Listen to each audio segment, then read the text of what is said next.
Welcome to another speed build with me, Nalenthi, your incredibly uncharismatic host.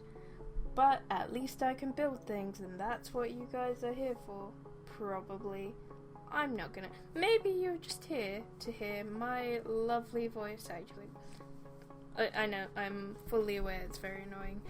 But whatever the reason, I hope you find it for you. And enjoy my ramblings while you watch me build this house at 9 times speed. Exciting, you know. It's action packed, full of curved roofs. Roofs. What is the plural of roof? Someone's gonna have to correct me on that. Anyway, and roof trimmed. That's also very exciting. I actually, you know what colours you're gonna use? Black, grey. Does anyone know? Oh, such a wild card. This is gonna be mostly sarcasm because I tried to record an actual commentary for this like 4 times and realised that I have nothing informative to say or any justification for any of my design decisions, and thus we are going to sit here and you are going to listen to me sass you while you watch this video. It's a good deal. It's a good deal, you know? Twice the sass,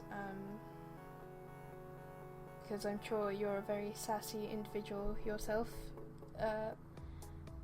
sir or madam, or neither, or both, depending on your preference. So, I suppose it can't hurt to tell you a little about the house. It's 4 bedrooms for classy individuals who like to throw parties.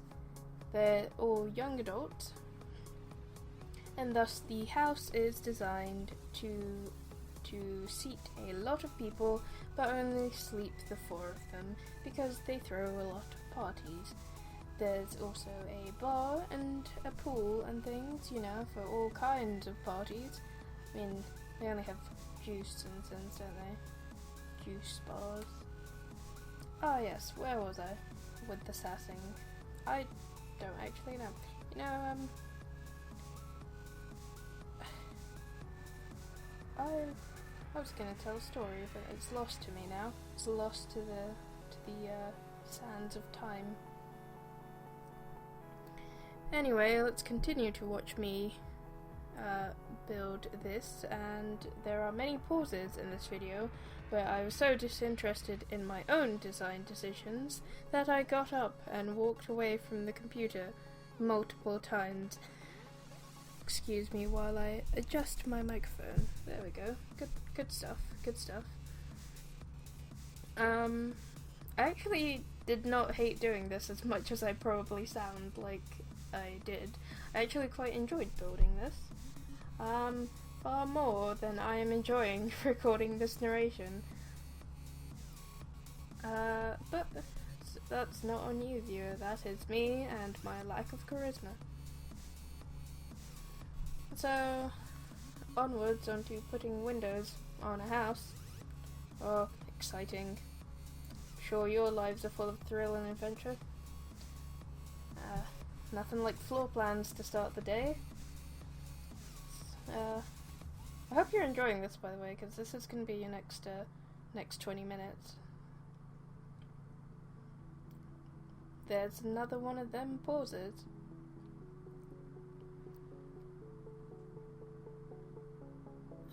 The second floor of the house, first floor of the house, rather, is very open. It opens into the ground floor in 2 places, so it's pretty much just 4 rooms connected by a small walkway. There's a small pool in the back, which I think I mentioned earlier, but I'm sure you want to hear me mention that more than once. I mean, the pool is by far the most exciting feature of the house, after all.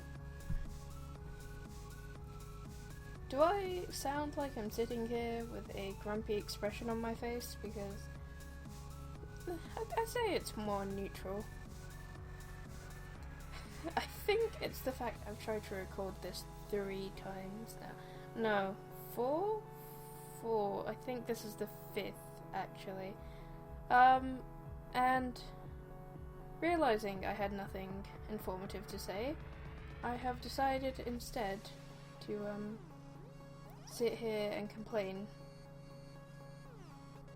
It's what I do best, complaining.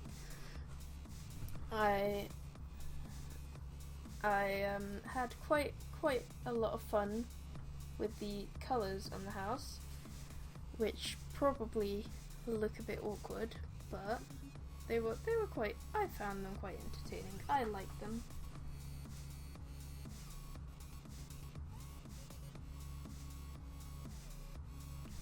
So there's a patio. Not patio. What's the thing called that goes? There's like what is the thing above the pool called? You can see me doing it. I totally ripped it off from other speed builds I saw, but for the life of me, I don't know what it's called. Oh, and don't worry about the fence on that balcony. I am fully aware it was a terrible decision, and I'm fixing it. I actually went to the effort of landscaping the lot a bit more than usual. I generally don't bother putting the plants and rocks around the house, but I did realise it would make the house look a lot better because I generally wasn't too happy with the exterior of this house. I'm quite happy with the bedrooms in the house and the kitchen, but for the most part, the interior is a little on the awkward side too. Overall, it is not one of my best houses, but I tried. So, I did a bit of relocating because I wanted the stairs to not be right up against the edge of the lot, which they were. And I even went to the effort of putting trees on this one. Oh, this house was made with a lot of love. Just for you, dear viewer, just for you. This was one of the few houses I only did because I needed to put a speed build out. I don't know if anyone would want to download this house. I question your sanity if you do, because it's barely acceptable, to be honest. Actually, I take that back. The bedrooms are super cute.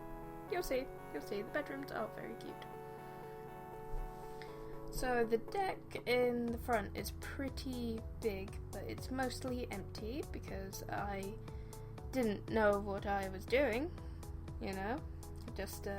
I should consider interior design as a career because I am clearly, it's not even interior design, it's not an interior, is it? I've lost the thread, lost it, not here.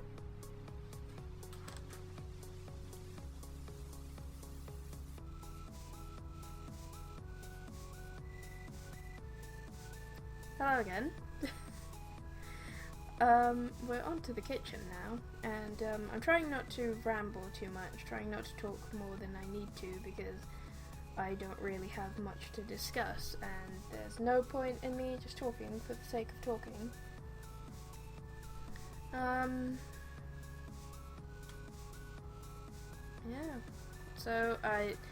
The kitchen definitely gave me some issues. I had some issues trying to make the kitchen end, as it were, to have an end position to the cabinets, so that's why I put that little wall section there.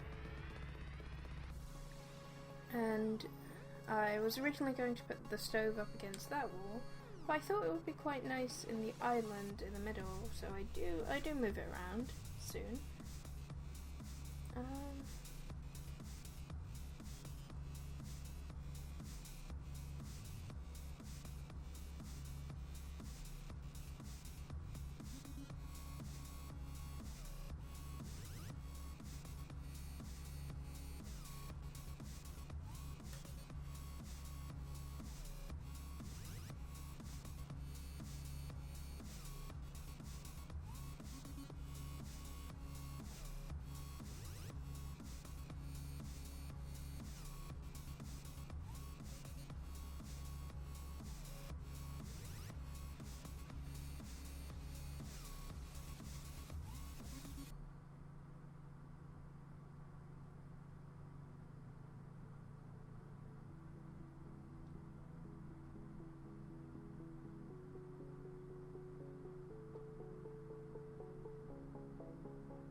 So we're onwards onto this small seating area within the kitchen, which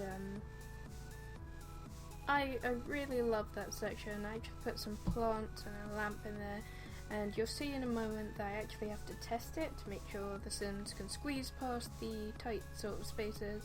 But I was actually quite impressed with how well Sims can actually fit past furniture in The Sims 4, because they definitely couldn't do that in The Sims 3. It was very, you know, they had to have like a 1 square space for everything. They were very, very fussy. So, in the bathroom, I like that I kind of got this green and black theme going, even though the only green things in the room were the wallpaper and the countertops. Not even the tops, the counters themselves. I also liked the use of the black mirror, which is the sort of rustic mirror from Outdoor Retreat, which once you make it a solid black rather than a wooden colour, it seems a lot more modern. I don't know, I saw this video on YouTube where someone made a picture frame out of rustic like wood pieces, but they painted it solid black to fit better in their really modern home, and I thought it worked really well. So when I saw a similar thing on a picture frame, I thought it would be a good touch, a nice little thing. Oh, this is one of the only houses where I've actually had the opportunity to use the space underneath the stairs. So I put a little study area in there because I find you often need computers when you're playing The Sims, because they do things like writing on them. And I thought that little nook was a good spot to put some bookshelves, because there's not really... I think I put in a reading area somewhere else, but generally there's not a lot of space to read in this house. Not a lot of quiet spaces. It's very open. And, oh yeah, there's no curtains made to fit the maximum height windows. So I definitely had to scale curtains up, which I think it looked a little weird, but I wanted curtains in there and I didn't really have any other options. I don't think I bothered putting them on the back of the house for the most part, since, you know, there's no houses there, no one's going to be looking in. But I just thought that in some of the rooms really needed them, so I did have to scale them up.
So I tried to add a little more colour into the small living room area I definitely love the luxury party stuff in this house, because it's very brightly coloured, very modern, and definitely something a bunch of young adults who didn't have their parents to please anymore would put in a house, I think.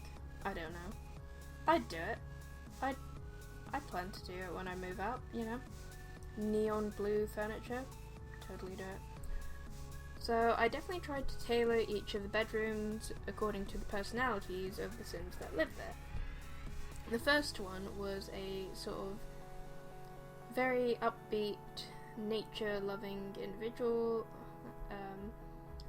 She definitely likes the sort of pink and yellow I don't know, I think of them as very sweet colours. That's probably a weird thing, but you know.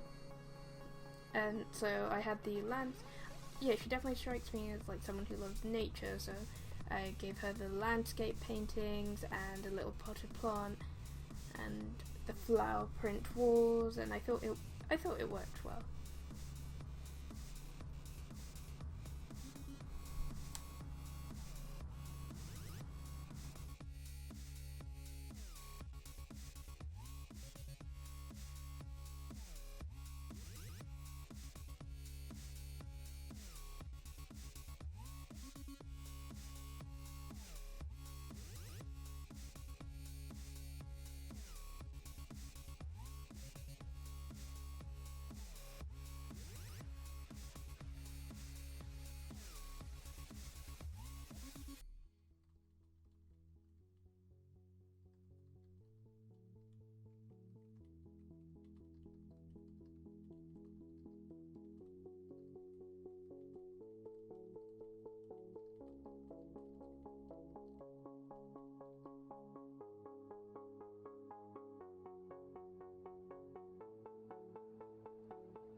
So we're on to this bedroom, which is it's got a strong blue and orange theme, and it's sort of ultra modern and designed for like a gamer, hence the desk and gaming computer. And I just thought it was a very nice, sleek room, and I love it, and I think it's definitely one of my favourite rooms in the house. Well, I love all the bedrooms. I definitely like how they turned out.